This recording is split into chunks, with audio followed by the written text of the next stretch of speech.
ก็ตั้งยกกระตั้งไอ้ทั้งหมดนะ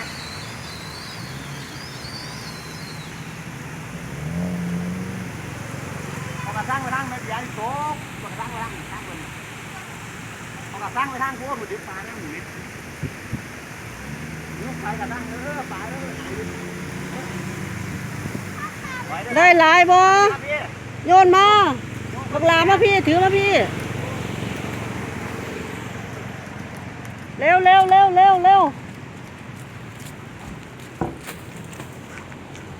โอ้ได้เยอะเลย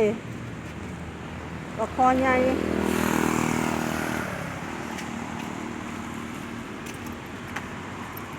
อันนี้ปลายำบักลาตัวหนึ่งปลานิ่นอันนั้นปลาคอเนาะโอ้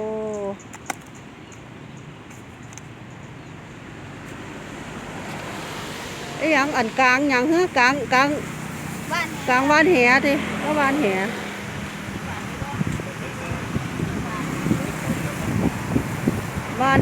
เลยค่ะวานแหอันนี้เป็นคลองหลังโรงพยาบาล101นะคะป่าน้ำเยอะค่ะน้ำเยอะ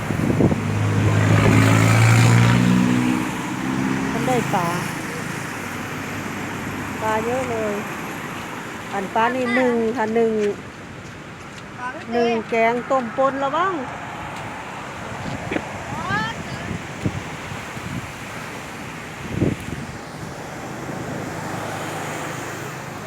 โอ้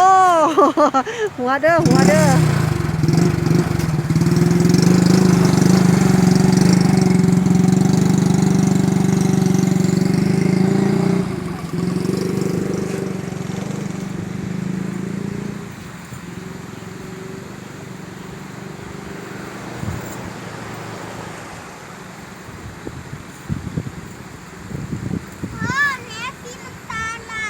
บานแหสีน้ำตาลสีน้ำตาลอยู่ข้างล่างบ่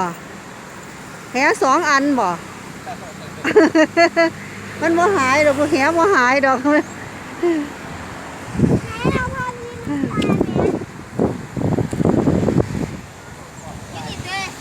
ดอกอันนี้ดอกพุทธรักษาเนาะดอกพุทธรักษา